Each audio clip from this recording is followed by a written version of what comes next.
Sexta-feira, dia 7 de junho de 2024. Sejam todos muito bem-vindos, meus amigos, a mais um vídeo do canal Terra Brasilis News. Quer dizer que os Estados Unidos negou informações sobre Felipe Martins, solicitados por aquele ministro? É disso que nós vamos falar e um pouquinho mais.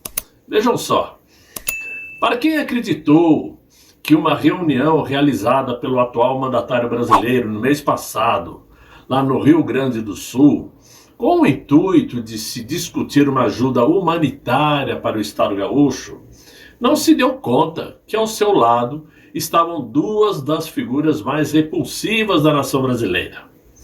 A presença dos irmãos Joesley e Wesley Batista, envolvidos no maior esquema de corrupção do mundo, surpreendeu a todos, já que confessaram terem pago subornos bilionários durante a Operação Lava Jato.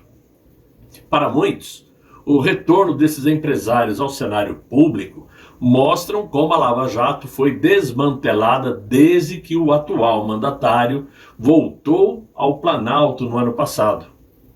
O que mais chama a atenção é que grande parte desse desmantelamento está nas mãos do próprio Supremo Tribunal, especialmente com um ministro de nome Toffoli, que tomou diversas decisões controversas no último ano, incluindo a anulação das condenações de Marcelo Odebrecht e de José Dirceu, figuras centrais da Lava Jato. Além disto, suspendeu multas milionárias por corrupção contra a Odebrecht e a JF, holding dos irmãos Batista. Essas ações levantaram suspeitas de conflito de interesses, já que a esposa desse ministro trabalhou como consultora jurídica da JF em um caso separado. Esse é um de vários motivos pelo qual a maior corte brasileira está em baixa. E uma pesquisa recente mostrou que 6 em cada 10 brasileiros discordam das anulações dos casos de Marcelo Odebrecht. A prova disto é que esse assunto virou manchete no jornal de Financial Times no dia de ontem. Porém, nada disto impede que a maior corte brasileira continue atuando de forma nebulosa contra aqueles que eles dizem terem agido contra o Estado Democrático de Direito. E por isso, aquele ministro que vocês conhecem chegou inclusive a solicitar aos Estados Unidos dados que mostrassem se o ex-assessor do nosso ex-presidente entrou nos Estados Unidos no final de 2022.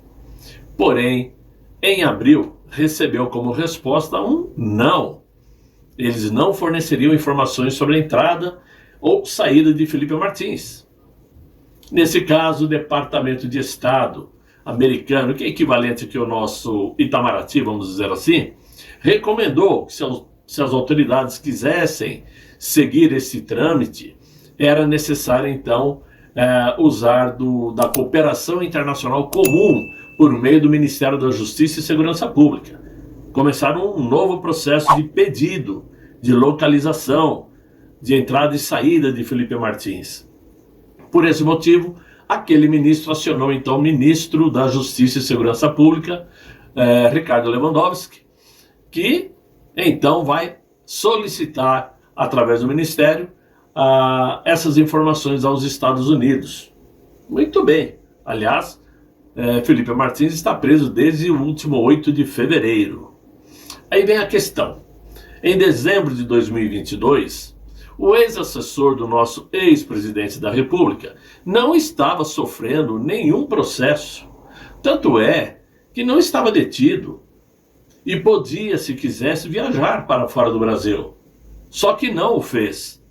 Como já ficou provado, tanto pela empresa Latam, que confirmou que no dia 31 de dezembro, Felipe Martins viajou de Brasília para Curitiba, ou seja, um dia depois que o avião do ex-presidente partiu para Orlando, e como também provas de corridas com carros de aplicativo Uber, mas que não serviram para que aquele ministro o liberasse da prisão.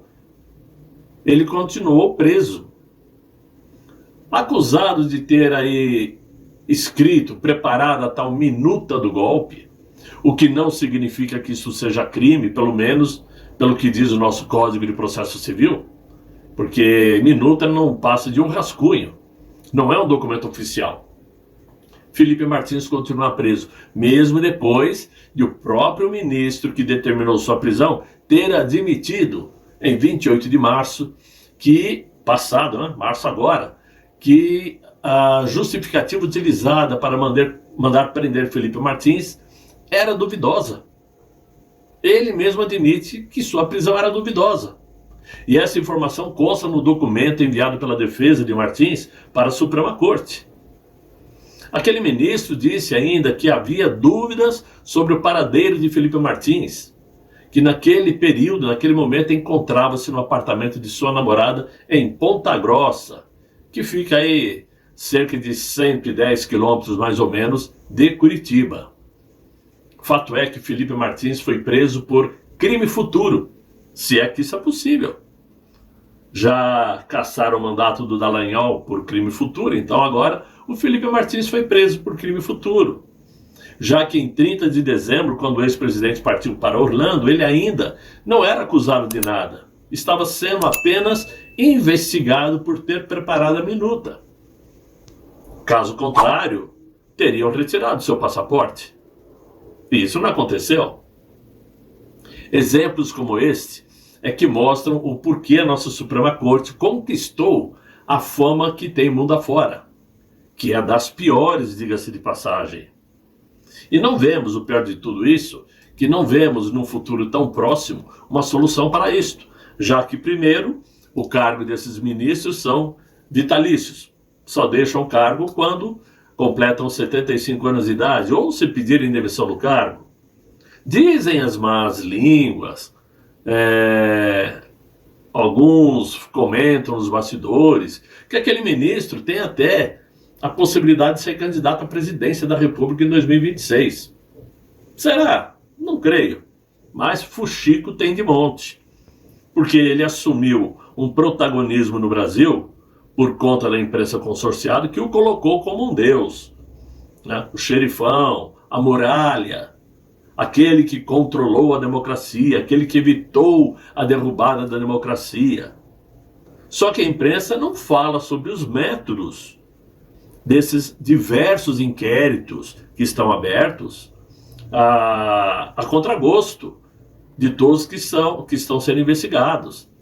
Ele abriu inquéritos a bel prazer, sem uma ação do Ministério Público Federal, da Procuradoria-Geral da República.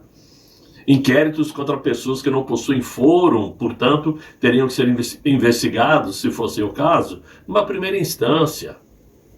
Até o próprio ex-presidente, que já não é nada no sentido de figura de um profissional público, ele teria que ser investigado em primeira instância. Para isso mudaram a regra do jogo, dizendo que for um privilegiado, se estende até que o Supremo tenha uma definição, um julgamento definido sobre fulano de tal, por exemplo. E aí vem uma outra informação que diz que tanto a Polícia Federal como a Procuradoria-Geral da República pretende concluir, fechar o pacote de acusações contra o ex-presidente até o início de agosto. Por quê? Porque eles não querem que esse inquérito termine depois que o processo eleitoral, que começa parece que em 15 de agosto, tenha começado. Para não ficar aquela ideia de que vão usar os resultados contra o ex-presidente para influenciar nas eleições.